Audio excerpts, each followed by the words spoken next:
नादिर मीर साहब हमारे साथ लाइन पर मौजूद हैं। सलमान, आप हमारे साथ लाइन पर ही मौजूद रहिएगा। ब्रिगेडियर साहब, बहुत शुक्रिया आपके वक्त का। क्या कहेंगे कोर कमांडर कॉन्फ्रेंस के हवाले से? बहुत अहम बातें इसके अंदर की गई हैं, जिसमें भारतीय बयानिए को भी मुस्तरद किया गया है, जो वो हमेशा से पाकिस्तान के खिलाफ इस्तेमाल करता रहा है।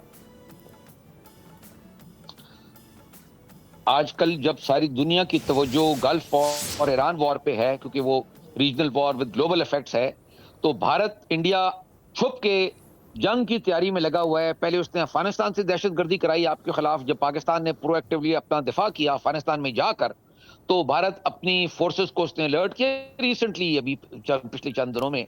और मस्ट और आर्म फोर्स उसकी बरी फजाई फोर्सेस और मिसाइल द्वारा उसकी फुल तैयारी की उसने पाकिस्तान के खिलाफ, और कर रहा है। और इसी तरह प्रोपेगेंडा कर रहा है पाकिस्तान के खिलाफ, एक बहाना बनाने के लिए, चाहे उसको फॉल्स फ्लैग कहें, चाहे कोई और उसको कैसेस बेलाई कहें, जो भी नाम दें उसको, वो एक बहाना बनाना चाहता है कि सिंदूर 2 या 3 जो भी पाकिस्तान के ऊपर हमला कर सके।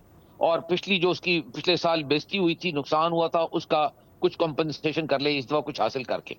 तो इसके लिए जाहिर था पाकिस्तान आपकी जो हाई कमांड है, मिलिट्री हाई कमांड के साथ ये बाकी सारी प्रोफेशनल जो रिक्वायरमेंट्स हैं, ऑपरेशनल रिक्वायरमेंट्स है पाकिस्तान के दिफा की, उसकी बातचीत जाहिर है उसकी हुई। और साथ जो मेन चीज है, for the armed forces to be fully ready against any Indian aggression, any Indian miss adventure.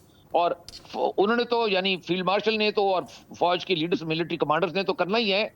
ये वक्त है जब पूरी कौम को, यानी Pakistan army, arm forces and Pakistani nation together have to defend Pakistan, जिस तरह पिछले साल किया था। तो all of us have to be ready and united to defend Pakistan, क्योंकि भारत किसी वक्त भी कुछ भी कर सकता है, जो हालात अभी बता रहे हैं।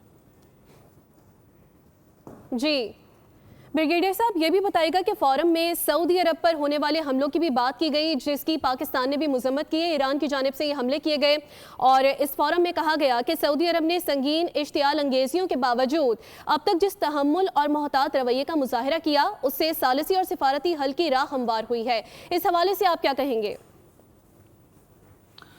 पाकिस्तान ने बहुत भरपूर कोशिश की, और आपको याद है मैंने खुद 7 हफ्ते पहले जब जंग शुरू हुई थी, I was the first in Pakistani to say कि इस जंग को खत्म कराओ, सीज फायर कराओ, starting with a cease fire and then peace talks. And government of Pakistan, state of Pakistan and again the field marshal leading, ये उनको कोशिश की जा रही थी और की जा रही है, और इसमें काफी पेशरफ भी हुई है। लेकिन अभी लेटेस्ट जो आप बात कर रही हैं इंसिडेंट का, सऊदी अरेबिया पे ईरान का भरपूर एक हमला और उसकी इंस्टॉलेशंस पे, जाहिर है वो एक जंग, इट्स एक्ट ऑफ वॉर। और सऊदी अरेबिया तो पहले भी हमले हुए, उसने बर्दाश्त कर लिए, लेकिन अब कब तक सकेगा उसपे। और पाकिस्तान का डिफेंस पैक्ट भी है सऊदीया के साथ, और इसी तरह तुर्की, इजिप्ट, मिस्र, वो और पाकिस्तान, वो तमाम ममालिक जो अमन लाने की कोशिश कर रहे हैं, सीज फायर कराने की कोशिश कर रहे हैं ईरान इसराइल जंग की, वो उनकी कोशिशों के ऊपर ये तो टॉर्पीडो करने वाली बात है। So Iran has to be restrained, रोका जाए, and Saudi Arabia has to be supported. और पाकिस्तान का प्रिंसिपल स्टांस है, अगर कोई भी किसी पे हमला करता है, पाकिस्तान उसको कंडेम करता है। जब इसराइल और अमेरिका ने हमला किया ईरान पे, तो पाकिस्तान ने उसको भी कंडेम किया था। लेकिन अभी ये जो सऊदी अरेबिया पे हमला है, Pakistan stands with Saudi Arabia and Iran should come to the path of peace, ताकि एक अमन हो जाए जिसमें सबका फायदा है, पूरी दुनिया का फायदा है पीस के लिए। सब्सक्राइब करें और बेल दबाएं ताकि कोई खबर रह न जाए।